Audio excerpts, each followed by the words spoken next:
Hello everyone, this is Coach Matt for the Seattle Chess School, and this particular video is a companion to the Ruy Lopez 5d4. This will be showing the opening in action.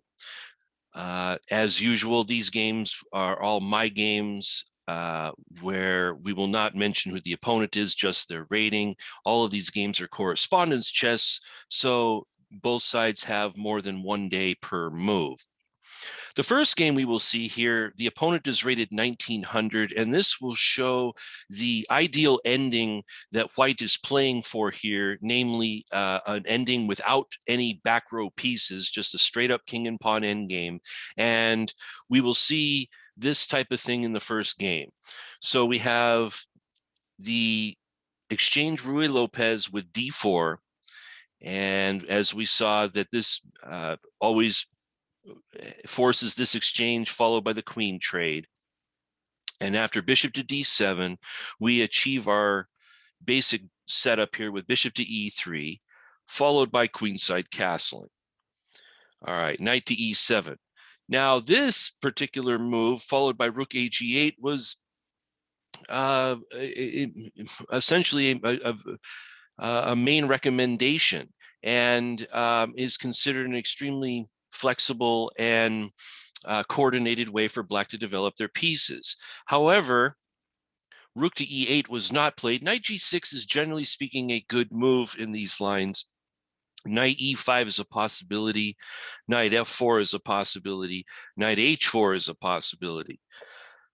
So good move, and knight c5. So here black has a major choice on whether or not to save the bishop by backing up, but this will disconnect the rooks, or allow the trade of knight for bishop, or compel black to trade bishop for knight.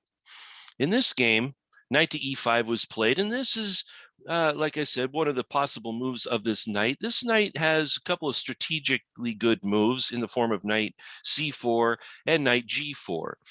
And here we cannot guard both of these moves. So b3 was played just to simply guard knight c4, figuring that that was the bigger of the two threats between that and g4.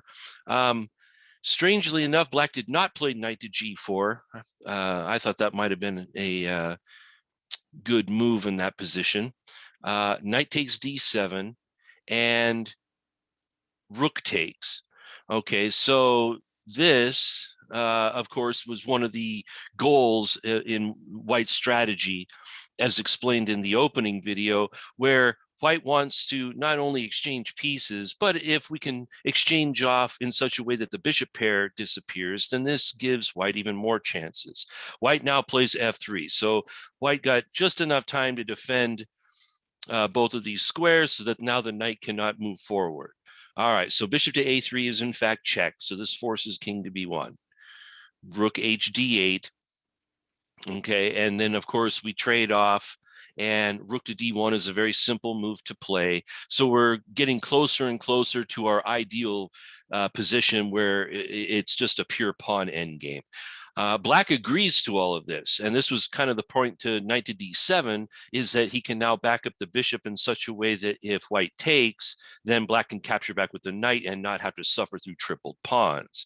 Very logical. However, after capture, rook takes, check, king takes, we are well on our way to achieving our dream scenario, where we have the 4 pawns versus 3 pawns on the king side, and we have the 4 pawns versus the 3 on the queen side, with white having all of the good winning chances here because of the of the fact that white has does not have doubled pawns amongst his pawn majority.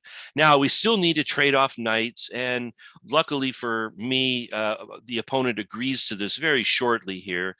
G5, this is generally speaking trying to stop the pawn majority from moving, but it does allow, of course, weaknesses in the position. So centralizing the king, always a good endgame strategy. Knight to e6, knight to e2, preventing the knight from using the f4 square. And then after knight to d4, black agrees to go into the pawn ending by simply trading knights. So this is, of course, like I said in the beginning, this is essentially our dream position.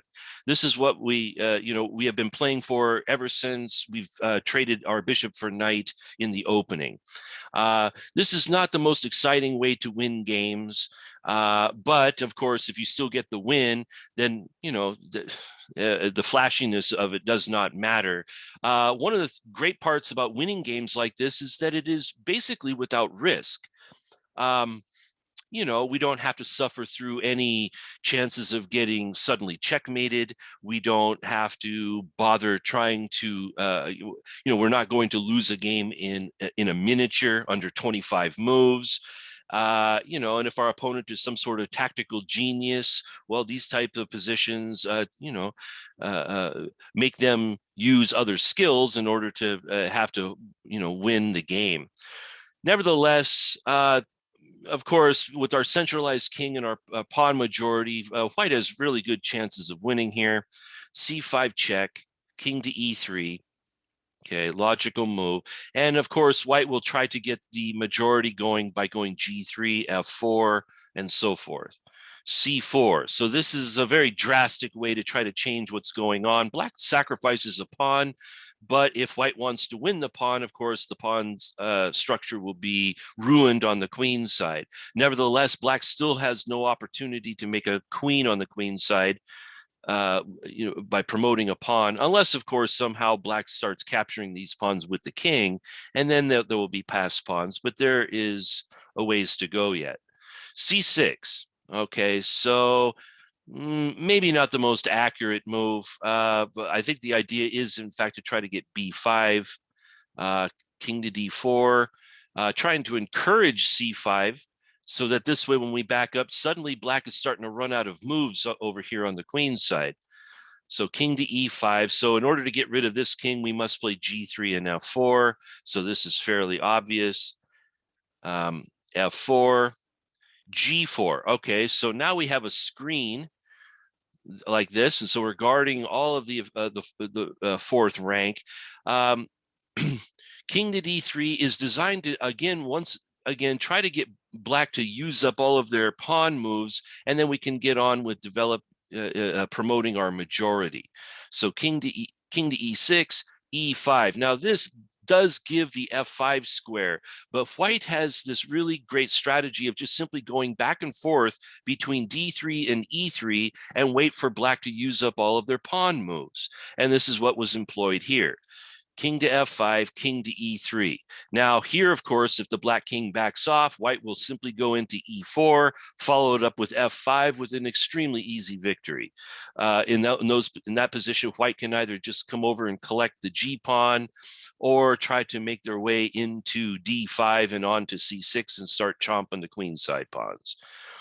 So fairly simple plan. So A5, this is a very easy move to block. Once we get in A4, now all of a sudden, all three of these pawns cannot move. And black is very quickly running out of moves here. H6, king D3. Again, we're just going to go back and forth. So H5, king E3, and here black is in zugzwang. Black chose to play F6, and as was also mentioned in the video, is that even after an exchange of pawns like this, white still has a 3-2 majority, which still will win the game if utilized properly.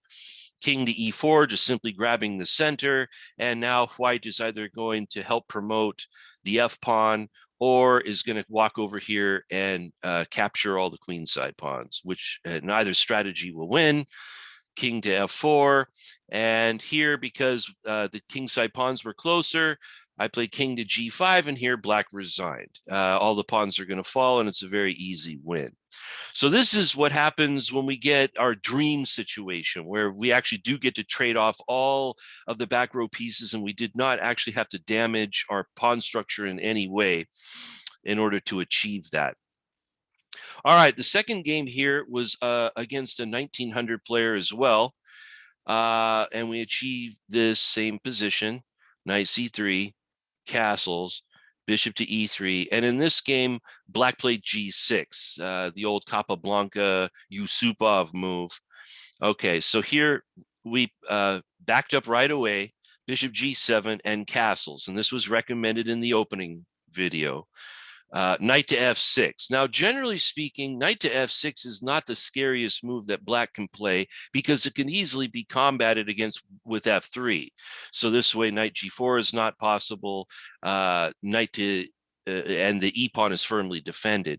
The only real detail here is that now the bishop is on e3 is not guarded. So this way, if black throws in rook to e8, there might be some possibility to land a knight to d5. I mean, of course, black will have to set that up with a couple of moves, but if black is able to utilize the pin somehow, then knight d5 might actually help out with that. So it will be necessary to fight against this. Here, black made it very easy by playing bishop to e6, which of course already allows the trade of at least one rook. Perhaps black thought that with these bishops aimed this way that there was some possibility of a queenside attack, but this type of thing we never really have to worry about. Especially when the rooks disappear. They're not going to suddenly checkmate us with these three pieces. So we don't have to worry about that. So the rook captures, and of course, we go right into a very quick ending if possible. Black decided to reject this for one move, and we just simply went back into the middle, knight d4. And again, all we're simply trying to do is trade big pieces. Black actually allows this. So knight takes bishop, of course. And of course, when you're going for these types of trades, all of the moves are very easy to play. Here, rook takes rook. And here, maybe a slight mistake by myself. Knight takes makes a lot more sense because, of course, when king takes, black does have the opportunity to capture on... Oh, I guess I was wrong about that. No. Yeah, because on bishop takes c3, we could play knight takes f8, and bishop back to g7 does not trap the knight. In those positions, the white knight can actually just capture on h7. Aha, okay, so that's actually a good technical detail there. So king takes is perfectly acceptable, and then after knight captures here, we get a chance to protect our knight so that this way, if black wants to capture, we can capture with our king instead of slightly weakening the pawns. As usual, even if we were forced to capture on c3, this does not give the pawns over here any chances of even queening through a doubled and isolated pawn. So we don't even have to worry about the majority of pawns over here promoting themselves in any way. Nevertheless, black actually took anyway, which improved the king. And this particular ending, I would say, is very favorable for white. We got bishop versus knight, which generally speaking, if the pawns are on opposite sides of the board, or if there are pawns on opposite side of the board, this favors the bishop because the bishop can attack and defend pawns at a distance from both sides of the board, whereas the knight does not have this ability, being a short range piece. White's majority is still healthy and straight over on the king's side. And so even if we could trade the bishop for the knight, we would still have the same ending as the last game. All right, so both sides centralize their king. Black tries to gain some space with c5, which a lot of times allows for, king c6, and black has, some possibilities of expanding their position. e5. Now this move looks like that we're getting our majority going in the right way. We have the pawn that has no pawn in front of it, and using the old Hans Kamak term, this is the candidate, the guy that is most likely to turn into a queen. Of course, the guy next to him is the helper, and this is the helper's helper, and this is the helper's helper's helper.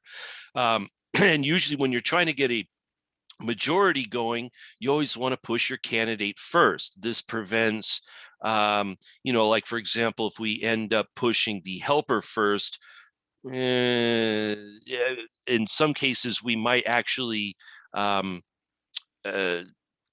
get our pawns blocked up in such a way that it'll be much harder to promote. But getting the candidate going allows for much more smoothness as far as the pawn's advancement.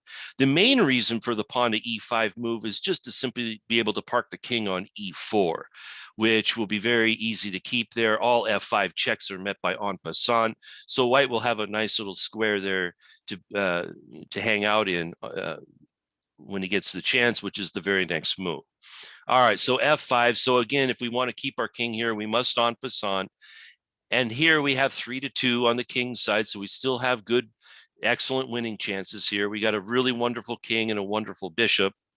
All right, so now Freddie is now the candidate, so he zooms up the board first, followed by the G pawn. And then this pawn move is designed to try to stop up, again, all the moves that black can play. So in this position, he played a5, which of course allows once again a4. And now we've got two pawns that are holding up 4, which is really excellent. And we have a reserve tempi move in b3 if we ever need to. In this game, we won't need to play b3, but it's good to have such things in reserve just in case. And now it's just a simple matter of trying to get our king to move forward. If we can move our king ever more forward, this will give us really excellent winning chances. So the king actually backed away, which allowed, again, moving the G pawn would stunt the F pawn. Like so, and this would also give black a really good square on f5, so they could easily play knight g7 to f5. Moving the candidate first, however, after moving away, this actually is a mistake. Even if black were to take, white would have the very pleasant choice of getting a passed pawn or taking with the king, and now we have a 2-1 majority, which is still fairly good. Whoops, but our king is actually even more strong sitting there on f5, so we would have a pleasant choice. In this position, however, black played knight to d8, and of course this allows us an immediate win using plan number 1, which is to trade off all the back row pieces. Bishop g5 check, simply capture the bishop. We even take on g6 once, pawn takes, and then after king to e5, which of course has 2 really big threats, the only way to block both is king to e7. And here now, this time, Harry is the candidate because there's nothing in front of him. We now use Harry here. And at this position, black resigned. Black again is in zugzwang and is losing more material with every move. And this, again, a king and pawn endgame is extremely easy to win. So these are 2 examples of what happens if we get the ending that we want. Okay. Game 3 is, this particular opponent's rating is 2010. So about 100 points higher than the other 2. Bishop d7, knight c3. This opponent played bishop d6 first. Okay, so this doesn't change our overall plan, just a slight difference in move order. Knight to f6. So again, we have knight to f6. And again, this move is met by f3. The main thing is blocking out knight to g4.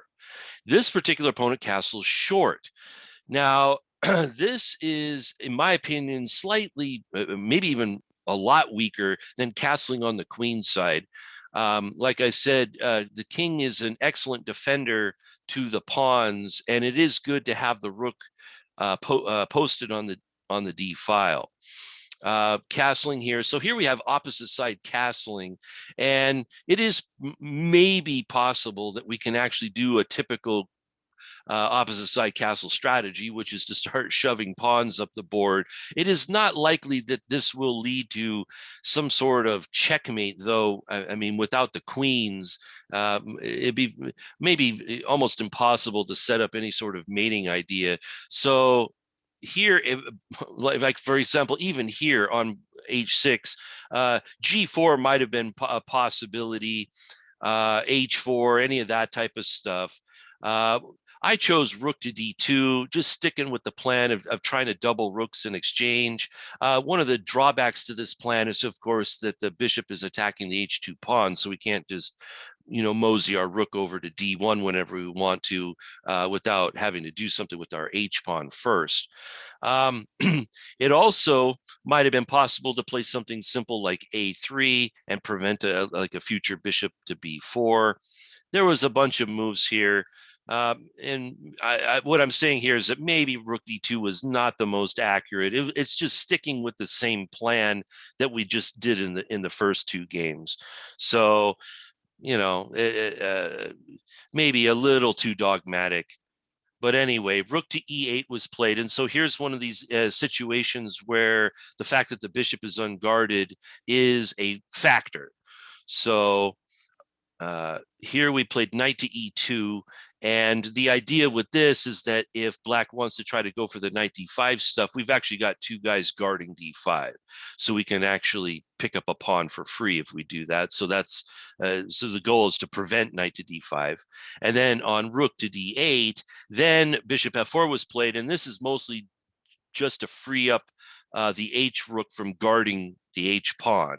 Also, if we can exchange off bishops, that would be wonderful. I wasn't expecting that. I was expecting maybe something like bishop to b4 or bishop to f8 or something like that.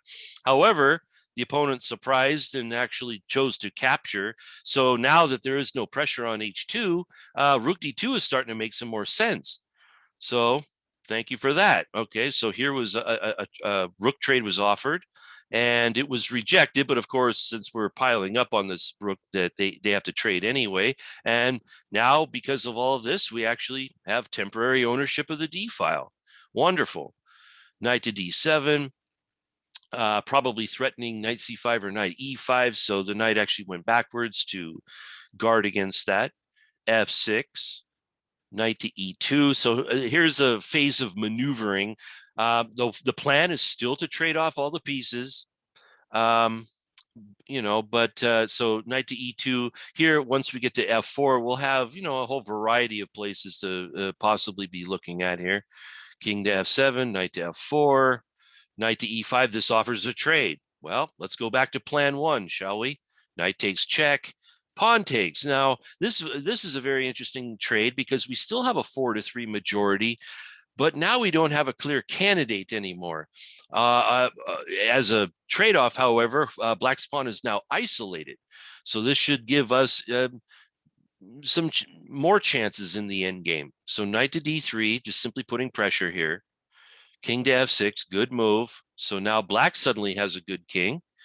Knight to f2. I think this is still opening up the d file and attempting to set up some sort of barricade. H5, another good move. Now black is starting to gain some space on the king side. So b3. Now, like I said in the openings video, whenever we need sort of like a waiting move or maybe a move that we're unsure of what to do, the flank pawn moves will actually be useful for both sides. So in fact, black's already used one of them. I chose to use one here, b3. So since nothing could really be done too much in the center of the board, both sides try to gain some space on the flanks. And this type of battle will happen quite frequently in this line. So knight to d3, just simply trying to keep him out of f4, h4, and then c4. So again, just gaining some space over here, trying to prevent these pawns from moving. King f6, and then the white's king comes into the game, g5, and now h3, sort of a change of plans. Here, of course, now white's got a 4-3 majority, but now suddenly none of white's pawns can move. This, of course, is just met by a capture. The f pawn, same thing, and e and h pawns can't move. So we have a sort of crippled majority suddenly. On the other hand, black's bishop isn't the most wonderful piece, even though all of white's pawns are on light. Unfortunately, these pawns are setting up a barricade so that the bishop can't enter the position. The knight, of course, has the ability to crawl all over the board and go wherever he needs to. And white, of course, has the d file under their control as soon as the knight moves. So we probably have a slight advantage here in the position. We will still have to do some work here, but of course, one of the great things about these endings, as usual, is that white is not under a lot of pressure. We can set up stuff, but we don't really have to defend against any trickery or anything like that. So, all right, so now black starts making some moves on the queen side, using up their moves, and we choose to turn our attention over there. Since there's nothing going on the king's side for once, we actually play for b4. So we're trying to get some space for our pieces. We don't mind if black actually takes this one and splits our pawns, because black still won't have any potential of queening. So black chose a4 instead of a takes b. Probably on a takes b, we would take this with the knight. And we have some unpleasant pressure here on c6 and the d file. So that I would guess that's what would have happened. Black tried to avoid that with a4, and then knight to b2 happened, now turning the attention to the suddenly weak a pawn. And of course, if the a pawn happens to trundle up the board, just simply moving the knight away and then playing king to b3 will collect the pawn very quickly. So b5 was played to try to hold on to it. And here we decided to go for some space by simply capturing, and then trying to use the c capture on b5. And the purpose of this was to set up c takes b5 and rook to d5. Now, the object with this is to, of course, make black's pawns extra weak. a3 was played, which wins a tempo on the knight, but severely weakens the a3 pawn. We will have some technical details, however. King to b3 won't be a very good move to play when black can pin. So this is a tactical move, but as soon as we can deal with the bishop effectively, the pawn will be weak. So knight to d3, obviously aiming at c5, and we can also aim at e5 in some lines. Bishop to e6. So here, of course, white has a choice of what to take, and it also skewers the pawn. However, after taking on b5, take on a2, and rook to a5, it turns out that the a3 pawn was weak anyway. So we are going to win a pawn ultimately. Bishop to b1. Now, this actually is a giant blunder. It does attack the knight. So if white actually takes on a2 with the rook, then black will exchange off and be a pawn down in a rook endgame, but probably have reasonable chances to draw, although there would probably be a lot of work to be done. The problem with bishop to b1 is that it suddenly traps the bishop. And so when white plays knight to c1 and not allow the trade, suddenly the bishop can't get out anymore. Now, it's true that black can play a2, but he did not, and played rook to d8 instead. a2 would have again went into the rook and pawn endgame, where white will have an extra pawn and have a really good king and a really good rook, and probably really excellent chances to win. Here, rook takes pawn happened, and now the bishop is actually, in fact, trapped. So white is just simply threatening to play king to b2, and this will win the bishop. So black plays rook to d1, which otherwise looks like a good move, except for the fact that there's king to b2. Black plays for the only thing that they have here, rook to d2 check, king takes bishop, winning the piece, and rook takes g2. So the game's not quite over yet, because, of course, the h3 pawn is weak, and black will have a passed h pawn over here.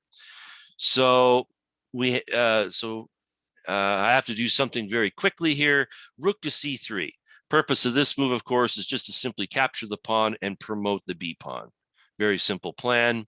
Black says, give me the h pawn. I said, check first, very important move. Since black can't go forward, black must go backwards. And now we can collect the c pawn with check.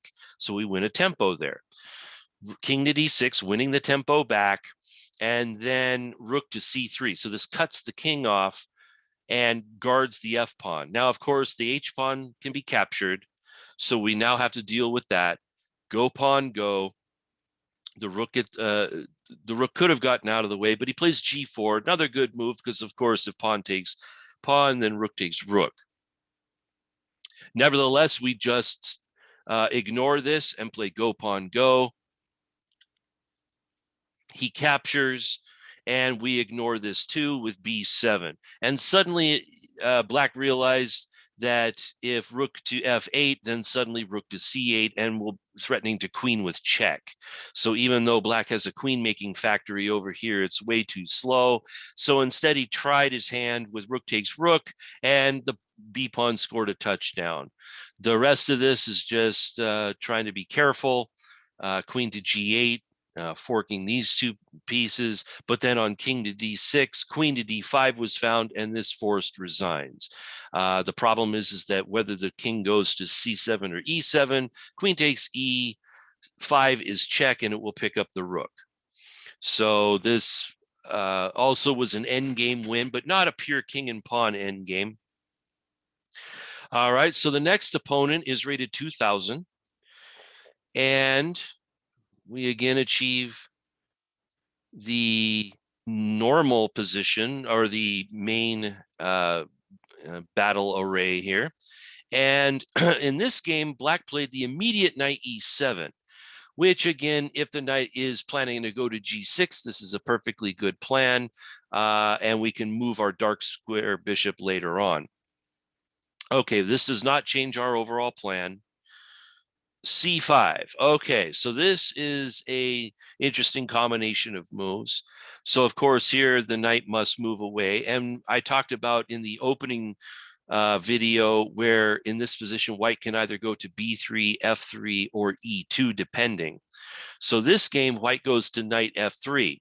The reason for this move is that now suddenly white is making two threats. One of them is to just simply capture the pawn on c5, and the other threat, of course, is the very barbaric knight g5 move, or knight e5, one of those. So f6 was expected, but perhaps the gambit of the pawn is not quite so good. So knight c6 was played, and this at least guards e5 and c5. It, however, does not guard knight g5.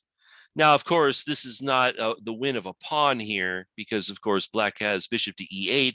But, of course, with the bishops developed like this, the h8 rook has a little bit slower time getting into the game. So we still, of course, stick with plan one, which is to trade off big pieces. Rook takes, knight takes, does not take with the king. E5.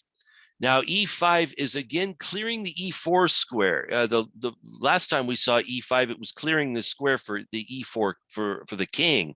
This time we're clearing it for the g knight, since the knight can't stay here on g5 once black kicks him, which is what happened. And then the white knight can go to e4. So this double attacks the c pawn, which was guarded in the simplest way. f4, so we're again getting our majority going. However, we are doing it with the pieces on the board. So there's still 4 pieces left for both sides. Nevertheless, this strategy is going to help us in all king and pawn endgames. Also, the e5 pawn is guarded from any future attack. So bishop to e7, developing the bishop, knight to d5, so occupying the center. And again, I mean, we're not expecting to win the bishop, but we don't mind trading for it. Well, of course, he didn't play bishop to d6. He played bishop to f8, so he lost an entire move. Even if he had played king to d7, simply trading off the pieces was simple, although we did have rook to d1 there. So my guess was that bishop to e7 wasn't quite such a good move, allowing all this, and rook to d1. And here, I mean, this is actually a fairly decent middle game. Black still has the bishop pair, but none of his pieces are active. So bishop c6, and here once again we can play c4 and protect our knight very solidly and use our rook however we need to. Bishop to b7, possibly trying to eventually go for a pawn c6. So b3, another just a waiting move, just to see what's going to happen. Now black took, which actually allowed white this kind of pawn center, which is not very common in this line. But of course, this is extremely good. After bishop to d6, the center was used immediately. d6, pawn takes, knight takes check, bishop takes, rook takes, which hits the b6 guy. And after king to c7, I played b4, and in this position, black resigned. The threat, of course, is to win a pawn here on c5. If black takes, then of course we would take with the bishop, and I mean, this is an extremely advantageous position here. Wonder if we would actually trade all the way down, or would we simply capture once and then take a6? That actually might even be better. Something like king to c8, bishop takes, rook takes, and now black's got a majority of 2-1 on the queen side, and we still have our majority over here, but this is probably a very good ending for white. White's now up a pawn, and the b pawn is weak. We still have our majority, and yeah, so so that probably explains resigns. Also, if black tries to defend with knight to e6, then again, we could capture, and when black eventually captures back with the b pawn, we can still win the a6 pawn, having an advantageous ending. But at this moment, he chose to give up, seeing that his position was a bit creaky, I guess. All right, so anyway, so okay, so this will get to the last game. The last game was this particular opponent was rated 2022, and we achieved this position. And instead of bishop to d7, this what we're going to see here is the immediate kick. What happens if they kick our knight? What should we do with this guy? So here we played knight to e2. Again, we still had the three options, f3, b3, and e2. E2 is the most flexible. Knight to f6 once again. This can be met by knight to c3. There is no knight g4 threat quite right yet, so we don't have to play f3. We can develop. Bishop to e6, and then we played f3 anyway, because we definitely want to put the bishop on e3, but not allow knight to g4. So castles. Now, in this particular variation, black has managed to play in such a way that if white were to play bishop e3 straight away, castles could not be achieved. So this means that white has another option here, which is to play bishop to d2. So the point of this is to be a screen for the rook so that we can go ahead and castle and then move our bishop to e3 later, or possibly bishop to g5, depending. Or because the knight is on e2, we might even go to f4, depending where the dark bishop lands. So here h6 was played. That takes away bishop g5. Castles was achieved. Bishop to e7, bishop to e3. So this is, of course, offering a rook trade, which was accepted if I want it, which I did not quite want. I want to trade off the bishop first if given a chance, but was not given a chance. So here I played knight fd5. Of course, now something's going to get traded since there's a fork here. Knight takes knight, knight takes. Okay, so expecting rook to e8 and then allowing for another trade of knight to takes bishop, I was pleasantly surprised by bishop to d6.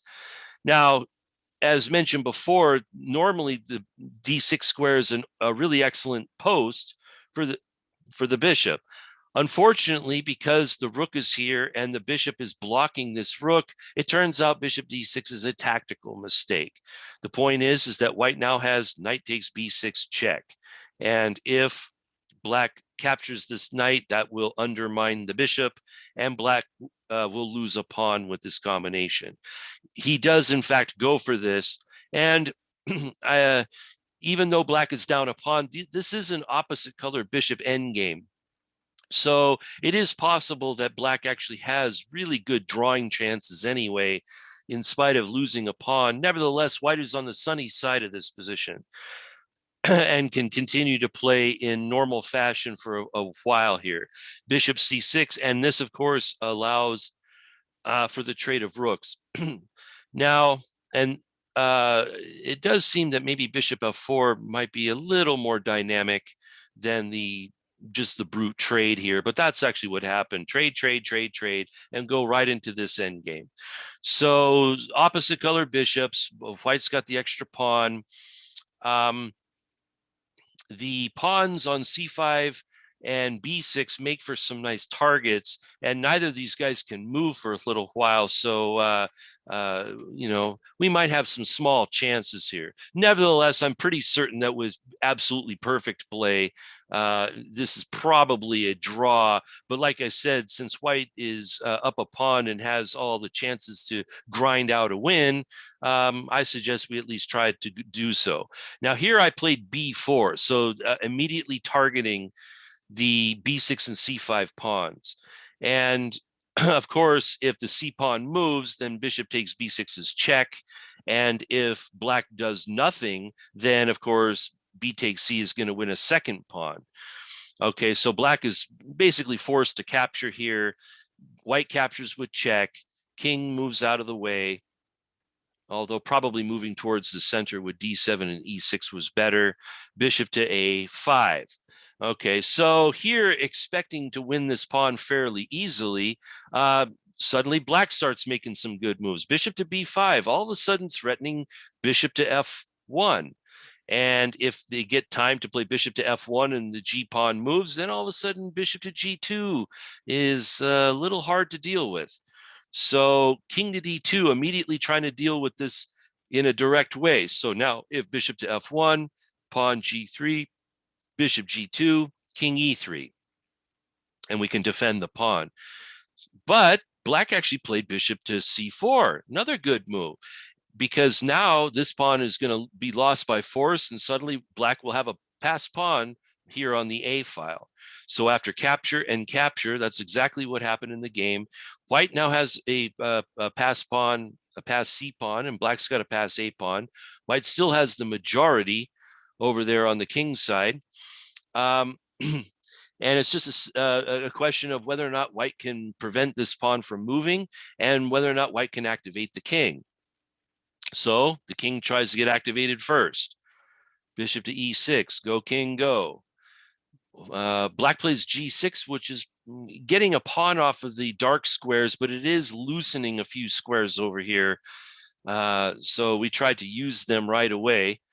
King to e5, king to d7. So if white wants to, white can walk in amongst the kingside pawns if that is deemed necessary. Here, f4 was played. So the idea here is to try to bust up the pawn structure even more with f5.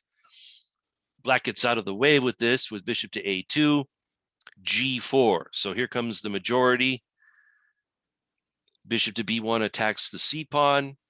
C pawn moves up. King to e6, f5. Okay, so these pawns are going. h5, compelling some sort of exchange. So we exchange the g for h, and then c4. So reminding black that we have a passed pawn of our own. And now this pawn over here on h5 is weak. King to d7, king to d5. So we could not play king f6 quite yet because of bishop takes pawn. King c7, c5, trying to keep the king out of b6. Check. King to e5. King to c6. Okay, so using the king wisely. King to f6. So eventually the king got to over here to f6. So this puts pressure on the f pawn. It also threatens king to g5. It also threatens e5, e6. So we got a number of ideas here. Okay, so give me the bishop. And here white said, go right ahead. Now, the point to this is that if black gets greedy and takes the bishop, then of course c6 is an extremely strong move. Since c7 and c8 is a big threat, black would be forced to play bishop to d5, c7, bishop to b7 to stop that. And now white's got the pleasant option of simply taking on f7 and promoting a pawn, or just simply pushing the e6 pawn and trundling our way to victory here. Both pawns cannot be stopped. So this is not a real sacrifice of a bishop because he can't take it. However, he did take it anyway. And this is actually what happened. Actually, so with by the way, so with that with the choices there of pushing or taking, I chose to take. Just choose the greediest line that still works. And here we made a queen. Black tried to play this position. And this, of course, is just simply met by check here and blocking the passed pawn. And now, of course, white still has a queen making factory, and there's no way to get the queen out of here. So this is just an easy win, and black won. Now, notice all of these games were all endgame wins. This is not a win in miniature style, winning in 25 moves or less, but nevertheless, they still win. I sort of equate it to the home run in baseball. You can hit a baseball 565 feet, and it's very majestic, and it looks really cool. But if you hit a home run and it goes 310 feet, it still counts the same. So it's the same thing in chess. Whether you win the game in 4 moves or you win the game in 94 moves, you still win. So whatever way, gives you the most, I guess, satisfaction, but it is a very excellent way to try to win chess games, is to try to get, endings that are favorable right out of the opening. Anyway, I hope that these examples will help out your understanding of this particular position, and I wish you luck in your games. As usual, I am Bleeorg, BLEEORG at Lichess, and if you want to message me with your games, I'd be happy to do a follow-up video showing your games in this particular line. I will leave you guys with that. This has been Coach Matt for the Seattle Chess School, and I will see you guys on the next one.